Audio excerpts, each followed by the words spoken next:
किया जा रहा है, लेकिन बेसिक विभाग में प्राइमरी भर्ती नहीं किया जा रहा है, क्योंकि माननीय शिक्षा मंत्री जी, जो अभी नए शिक्षा मंत्री जी हैं संदीप सिंह जी, वो तो इस समय विधानसभा की फोटो पता नहीं क्या बेसिक विभाग में कार्य कर रहे हैं, रोज फोटो पड़ती है, लेकिन कोई कार्य हमको तो नहीं दिखता है। इसलिए मैं निवेदन करना चाह रहा हूं कि ये लड़ाई एक लोग, दो लोग, तीन लोग, चार लोग, 1000, 2000 की नहीं है। ये लड़ाई लाखों लाख लोगों की है, जिनको सरकार ने और प्रदेश सरकार ने, बेसिक विभाग ने डीएलएड, बीटीसी, टेट, सीटेट करवा करके बेरोजगार बैठाया है। उन लोगों की लड़ाई है। इसलिए मैं अपने साथियों से हाथ जोड़ रहा हूं, ये अंतिम घड़ी में, इस अंतिम घड़ी में निर्णायक लड़ाई में आप सबको धरने में आना होगा। अगर आप सब नहीं आ रहे हैं इस लड़ाई में, तो आप ये सब समझ लीजिए कि आप अपने पैर पर कुल्हाड़ी मार रहे हैं। फरवरी अगर बीती आचार संहिता लगा तो सरकार अपने मुद्दों पे, आप देख ही रहे हैं सरकार का रवैया क्या है। सरकार मंदिर, मस्जिद, इन चीजों को मुद्दा बनाएगी, और अब सीधी सी बात है भाई कि मंदिर का मुद्दा बनाएगी तो सीधी सी बात है कि मुद्दा दब जाएगा। मुद्दा, सारे मुद्दे तब दब जाएंगे तो उसी प्रकार से नई प्राथमिक शिक्षक भर्ती का मुद्दा दब जाएगा। तो मैं बस इतना गुजारिश करना चाहता हूं कि जितने भी लोग हैं, जितने भी, सभी लोगों को आप व्यक्तिगत मैसेज करिए। मैंने पहले भी कहा था कि लड़ाई सभी लोगों की है। इस लड़ाई में सभी लोगों को एकजुट होना पड़ेगा। ये मेरी कोई शादी का इनविटेशन कार्ड नहीं है कि मैं फोन करूं, आपको बुलाऊं तब आएंगे। 2 अक्टूबर को 7 अक्टूबर के बीच में मैंने अनवरत रात दिन धरना किया। पहले सहमति कोई नहीं बनाता है। जब भीड़ बच्चों की बढ़ती है धरने में, तो केवल क्रेडिट लेने के लिए पहुंच जाएंगे धरने में सभी लोग।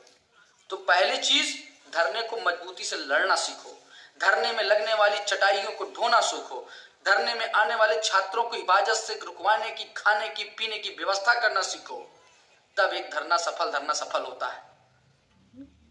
इसलिए मैं सभी गुजारिश उन छात्र नेताओं को करना चाहता हूं जो डीएलएड के छात्र नेता बनते हैं। तो छात्र नेता का कर्तव्य होता है कि अपने अधिकारों के लिए, डीएलएड प्रशिक्षितों के लिए उनकी हक की लड़ाई को लड़ना होता है, ना कि आपके सेमेस्टर मूल्यांकन के टेट सीटेट का खबर देने से होता है। तो इन चीजों को समझिए। आपका वजूद संघर्ष है, ना कि आपका वजूद खबरी लाल का है। तो ये चीजें आप समझिए कि लाखों प्रशिक्षितों का जीवन अंधकारमय हो चुका है, और साथ साथ आप सबका भी हो चुका है। अगर इस भर्ती से चूकोगे, इस मौके से चूकोगे, तो दोबारा आपको कोई भर्ती देखने को नहीं मिलेगी। सरकार तो वैसे भी आपने देखा होगा कि छोटे छोटे मुद्दों की वो भी उठाने नहीं दे रही है। प्रयागराज में हमने बैठक के लिए, मीटिंग के लिए पोस्ट डाला। प्रशासन प्रयागराज की इतनी तैनात, इतनी प्रयागराज की प्रशासन तैनात हो जा रही है कि आप एक्टिव हो जा रही, सक्रिय हो जा रही, कि आप मीटिंग नहीं बुला पाएंगे। तो हमको तो खैर लग रहा है कि 24 के बाद ये तो धरना ही नहीं करने देंगे।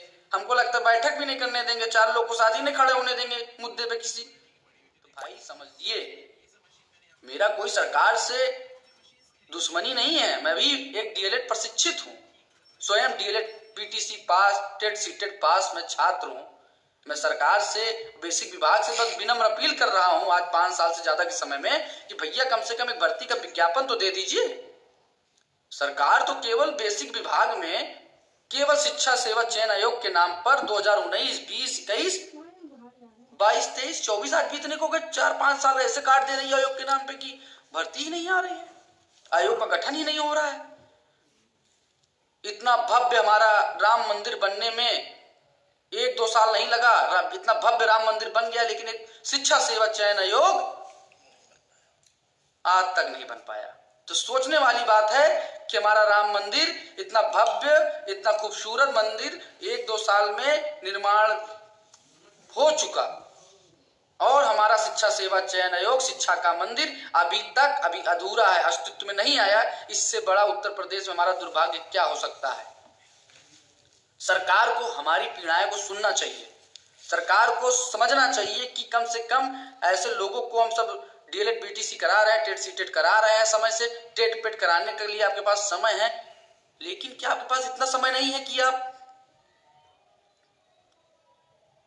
हम सबकी मांगों को सुन सके? ऐसा तो है नहीं हम सब कोई गलत मांग रहे हैं। आपके पास बेसिक विभाग में लाखों पद रिक्त हैं, यूनेस्को की रिपोर्ट के आधार पर 2,26,000 पद रिक्त हैं। आरटीआई के अनुसार 1,26,000 1.5 लाख के पद रिक्त हैं। शिक्षा मंत्रालय ने भी पुष्टि कर दी कि उत्तर प्रदेश में इतने पद रिक्त हैं, 1.5 लाख से करीब पद रिक्त हैं। आपने स्वयं सरकार ने सुप्रीम कोर्ट में हलफनामा दिया कि हमारे पास 51,112 पद पे अगली भर्ती देंगे, लेकिन आज प्रदेश सरकार अपने वादों से मुकर रही है। लाखों छात्रों का जीवन अंधकारमय हो चुका है। इसलिए शांतिपूर्ण तरीके से कदम संघर्ष के लिए हमने लखनऊ धरने का आह्वान किया, जिसमें बहुत हमारे साथी संघर्ष करने लखनऊ आ रहे हैं। तो 5 फरवरी को एससीईआरटी निषादगंज लखनऊ अधिक संख्या में पहुंचिए और इस लड़ाई को सफल बनाइए, तभी इस लड़ाई को हम सब जीत सकते हैं। मैं अपनी आगे कुछ बातें इस समय इसी कड़ी में अपनी कुछ बातें आगे की पंक्ति में करूंगा और मेरे संघर्षशील साथी यहाँ मंच पे इस बैठक में उपस्थित सनीश जी भी हैं, शिवम जी भी हैं और हमारे साथी रोहित जी भी हैं। मैं चाहता हूं कि बहुत ये भी कुछ बातें अपने जिले के बच्चों के बीच में रखें और आप सबको बीच में 2-2 मिनट का समय हम चाहेंगे कि आप ये 2 मिनट बोलिए अपने जिले से अपनी बातें क्या कहना चाहेंगे आप। मैं सनीश सिंह तोमर, डाइट हाथरस। साथियों, मैं सुबह आ चुका हूं लखनऊ में और मैं चाहता हूं कि सभी साथी कल बढ़ चढ़कर हिस्सा लें, जिससे प्राथमिक शिक्षक भर्ती आ सके, क्योंकि जब तक सरकार पर दबाव नहीं बनाओगे तब तक शिक्षक भर्ती नहीं आने वाली है। और हम लोग सुबह से ये बोरा बिस्तरा लेके कमरा ढूंढ के यहाँ पर आ चुके हैं। जिसको भी आने में कोई दिक्कत हो तो वो लोग संपर्क कर सकते हैं और आ जाएं। कल जरूर आना है। रोहित जी आप। हेलो, मैं रोहित राजपूत, जिला औरैया से डीलैट शिक्षु मोर्चा के अध्यक्ष श्री रजत जी के नेतृत्व में हम सभी लोग कार्य कर रहे हैं और आप लोगों से हमारी हाथ जोड़कर विनम्र निवेदन है कि आप सभी लोग भारी से भारी संख्या में आएं और इस धरने को सफल बनाएं। मैं शिवम सिंह, जिला जालौन से। और मैं जैसे कि अभी अध्यक्ष जी ने बताया है आपको, अगर संघर्ष हम लोग नहीं करेंगे, हम लोगों के लिए आखिरी लड़ाई है।